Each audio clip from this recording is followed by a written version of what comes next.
Thyroid में होने वाले नोड्यूल कैंसरस हैं या नॉन कैंसरस, ये पता करना हो तो क्या करना चाहिए? कोई ऐसा ब्लड टेस्ट या अल्ट्रासाउंड या एमआरआई होता है जो पता कर सके कि नोड्यूल में कैंसर डेवलप हो गया है? अगर डाउट फिर भी बना रहे तो कौन सा फाइनल टेस्ट है जो इसका आंसर दे सकता है कि थायराइड नोड्यूल में कैंसर नहीं है?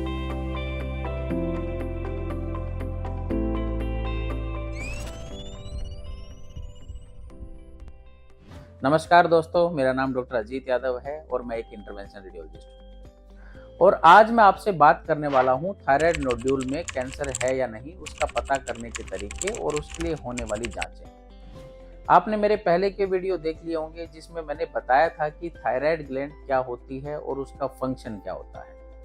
अगर नहीं देखे हैं तो पहले प्लीज वो वीडियो जरूर देख लें, जिससे आपको थायराइड ग्लैंड और उसमें होने वाली बीमारियों का पता लग सके।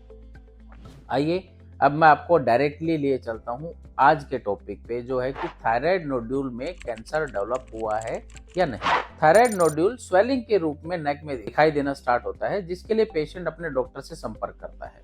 इसके लिए डॉक्टर T3, T4 और TSH जैसे टेस्ट करवाता है जो थायराइड के फंक्शन को शो करते हैं। इसके अलावा कभी कभी एंटीबॉडी टेस्ट भी करवाया जाता है, बट ये कोई भी ब्लड टेस्ट ये प्रूव नहीं कर सकते कि नोड्यूल बिनाइन है या कैंसरस। ब्लड टेस्ट के साथ सबसे पहले बेसिक टेस्ट जो प्रिस्क्राइब किया जाता है वह है अल्ट्रासाउंड नेक। अल्ट्रासाउंड नेक में थायराइड के साइज, उसकी ब्लड सप्लाई, अगर कोई नोड्यूल है तो उसकी शेप, उसके कैरेक्टरिस्टिक्स के बारे में डिटेल से रिपोर्ट में लिखा जाता है। नोड्यूल की डिस्क्रिप्शन के अलावा अगर गर्दन में कोई गांठें यानी कि लिम्फ नोड है तो उनके भी साइज और लोकेशन को एक्सप्लेन किया जाता है। अल्ट्रासाउंड की रिपोर्ट में वो कौन से साइन हैं जो ये शो करते हैं कि ये कैंसर हो सकता है। नोड्यूल के कैरेक्टरिस्टिक, उसकी लंबाई और चौड़ाई का साइज बड़ा इंपॉर्टेंट होता है। अगर नोड्यूल टॉलर देन वाइड है, मींस कि अगर वो लंबाई में ज्यादा है चौड़ाई में कम है, तो ये कैंसर की तरफ इशारा करता है। इसके अलावा नोड्यूल में कैल्सिफिकेशन है या साथ में लिम्फ नोड भी बढ़े हुए हैं तो ये भी कैंसर का एक साइन हो सकता है। इस अल्ट्रासाउंड की रिपोर्टिंग को हम रेडियोलॉजी की भाषा में टायराइड्स बोलते हैं। सो अगर आपके रेडियोलॉजिस्ट ने या अल्ट्रासोनोलॉजिस्ट ने टायराइड्स 1 या 2 लिखा है, that means chances of cancer is very very low. But अगर उसने 3 या 4 लिखा है तो चांसेस इज मॉडरेट। बट अगर रिपोर्ट में टायराइड्स 5 है तो chance of cancer is very high. तो अल्ट्रासाउंड की रिपोर्ट में ये सब भी बताया जाता है कि नोड्यूल कितने प्रतिशत सॉलिड है और कितना सिस्टिक है, मींस उसमें कितना फ्लूइड और पानी भरा हुआ है। ये डिस्क्रिप्शन नोड्यूल के नॉन सर्जिकल ट्रीटमेंट में काम आती है।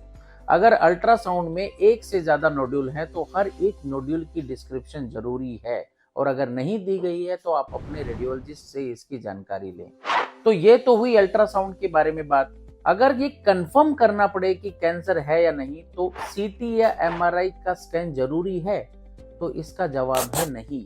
CT या MRI कैंसर की कंफर्मेशन के लिए नहीं किया जाता, बल्कि कैंसर प्रूव होने के बाद सर्जरी से पहले स्टेजिंग के लिए किया जाता है।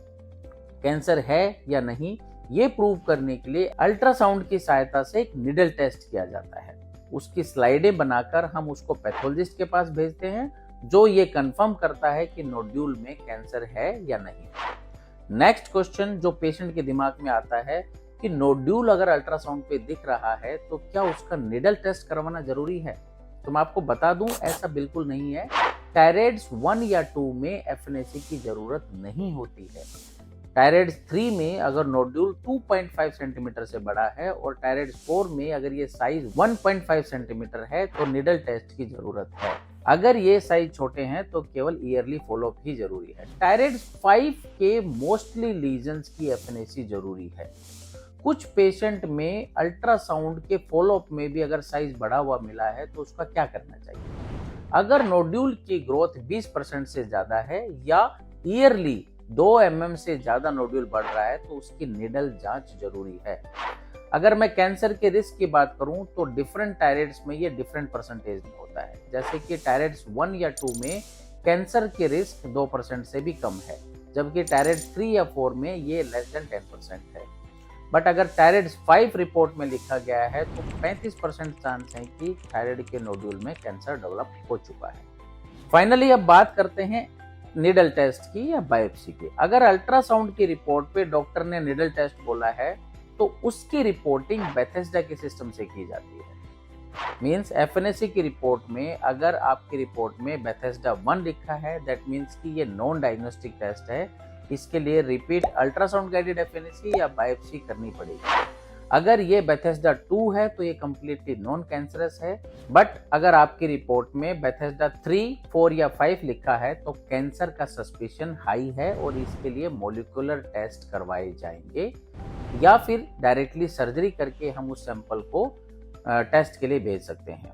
और अगर रिपोर्ट में बेथेस्डा 6 लिखा गया है तो ये कंफर्म कैंसर है और इसके लिए आगे की जांचें करके इसकी सर्जरी की जाएगी। अब हम बात करते हैं ट्रीटमेंट की। तो नॉन कैंसरस नोड्यूल जो टायराइड्स 1 और 2 हैं और एफएनएसी पे बेथेस्डा 2 हैं, तो उसका नॉन सर्जिकल ट्रीटमेंट है आरएफए या माइक्रोवेव, जिनके ऊपर मैं पहले भी वीडियो बना चुका हूं और इस वीडियो को आप देख सकते हैं। इसके अलावा थायराइड नोड्यूल्स की ज्यादा जानकारी के लिए आप मेरे YouTube चैनल पर बने रहें।